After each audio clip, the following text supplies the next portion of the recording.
little bit of last year's stuff, and there's a lot of good returners for this team. You guys didn't lose a ton of the talent that you were relying on last year.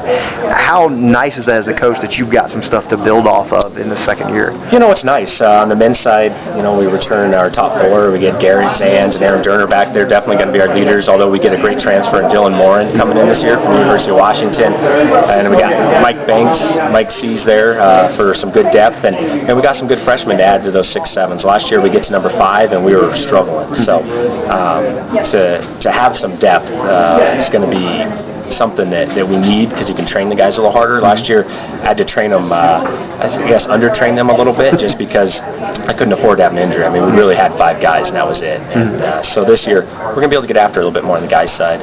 On the girls' side, I'm not sure we'll have as much front-end talent, especially in that top 3. But they'll have more depth than the guys. We go all the way through 8 to have pretty good runners there. The question on the women's side will be, how good can our 2, 3, 4s turn out to be? We got a great number 1 in Holly Page. She really came around last year. She was 4th at the conference meet, did an amazing job there, and I look for her to do the same thing again this year and lead us. And now we just need to get those 2, 3, 4 runners running.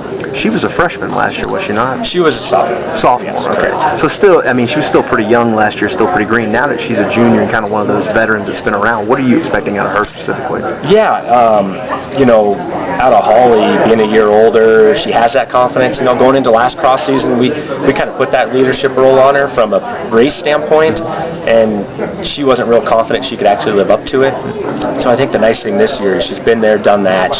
She has that confidence. She's going to go into this year already there. Last year we had to use those first 2, 3 races to build her confidence, and this year I think she'll go into race number 1 with that confidence and hopefully just grow it throughout the year. Maybe we can get to conference, try to win a conference title this year. She was right there last year. She was actually leading the race with about 300-400 meters to go. And so hopefully this year maybe she can carry that through the finish line.